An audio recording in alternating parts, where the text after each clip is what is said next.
Okay, let's give you a bit of a progress update on this one. Um, let's turn that off. I've started to do a couple of extra items now. Started to tap out the the voltages and where things are going in this radio. Um, Before we proceed, I just want to talk to you about the front panel. So the front panel has now got, and you can see this has all been done, but basically inside there's an octal plug, and this unit has two switches, the potentiometer to give you the gain, RF gain, and the headphone jack. Okay, and I won't pull it open, but I will give you a this was, I just found this on a website, so this is what I used. Effectively, these are the pinouts for the front panel assignment on the Arc 5 receiver, and someone has, there we are, look,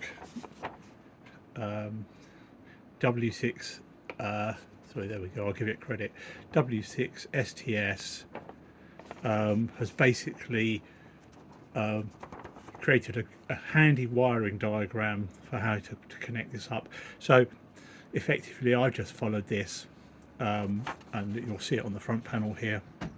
But when I did, nothing worked. And for some reason the previous owner had wired the low tension to the high tension point on the dynamotor, and so on and so forth. Anyway, I found that at the rear of the radio there's meant to be a 28 volt or 24 volt input, I can't remember which, and that wasn't there. It was completely disconnected, and I found that was running directly to the dynamotor, being connected to the dynamotor. So I started to put things back into place. So there is now a plus voltage input, low tension input, and it goes directly to the switch. If I switch the switch on, it goes to the heaters, and it also goes to a wire inside, which is again another wire which is wired to the low tension, to the high tension. So that wire, so effectively I've got 12 volts going through here, and it's coming back. Turns the heaters on, that's fine. When I switch the switch up at the front, it turns this on, which is the power to the dynamotor on the wrong, it's on the positive side, it's on the plus high voltage side, not the low. So I just need to take that off there, and I will then connect a DC-DC converter to step up the voltage to the required voltage for the dynamotor, or for the DC-DC that I'm going to fit on the back of the radio you saw earlier. Some of observations while we're here. So of course, deliberate mistake. I've replaced the 3 microfarad capacitors, a bunch of capacitors in there, and to do that, I didn't build a mounting board. I just put a couple of nuts and bolts on there with a mounting stud, so I could solder the capacitors to the mount. So that's soldered on, and that's effectively insulated and stable where it is. So there's a 3 microfarad capacitor in there doing what it's meant to do. This is 3 times 0.22 microfarad, and it's the mounting plate that I've built is obviously the wrong size. The actual unit is a lot bigger. For this unit, which is I can't remember now, I think this is the AF choke. Yes, this is the AF choke, and this unit, the 3-hole mountings.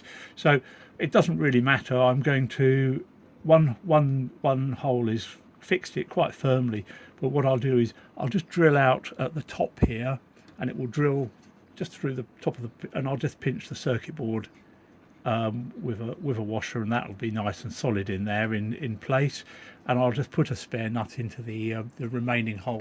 There's a remaining hole, and just a bolt on the back, and it'll all bolt on a nut, and it will all just it'll look fine. The main real challenge is now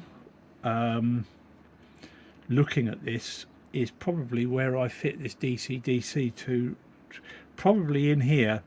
I've got to be very careful. I'm probably going to mount it on something so that it doesn't foul anything, it doesn't cause any shorts, because of course the other thing I need to find out is where the VCC is actually, where I can pick up VCC safely within this receiver, because that's where I'm going to be putting the 220 volts. Yeah, so great fun. Let me just show you. Hold on. At the back now, we've got two pins, two wires just connected at the back here. One is on basically, actually I followed this wiring diagram that somebody created as well, and basically pin 1 is ground, which is this one here, and pin what is it, pin 6 is the 13.8 volts or 28 volts on this one. This is an old plug, and once I've finished testing and getting this right, I'm going to fit a lead with a cap on this and fuse both sides of it. So let's just turn it on actually with the power supply, and you'll see it working. Hold on, that's my DC power supply. It's off. Let's turn it on. Right, so it's drawing no current at the moment. Actually, I'll move it around and you can see what I'm doing. There we go. So this is my DC power supply. It's just a bench supply. So if I now turn on the power, there we go, it's starting to draw current, and of course I've got it limited to 1 amp, so it will now, there we are, it quickly gets the heaters up to, it doesn't put too much shock on the heaters, but basically there we are, 13.8 volts, lovely. And you can see the current is just under 1 amp for all the valves. All the valves in the unit are warming up. It doesn't guarantee they're any good, but I've got spares, and they're all 12A valves, or 12S, so they're all 12 volts, so they should all be fine. There we go. So we're getting there slowly. Probably at some point I've got to bite the bullet and actually switch it on and see if it works, and then find I've got to go all the way back to square one, but who knows, it might just work. And if it does, then it just needs a little bit more of a clean up, and it's and we'll have some demos, but I'll do a little bit more work on this. Obviously you've got to get the VCC working and all of this sort of stuff, and then we can see how it flies. All right, thank you for that.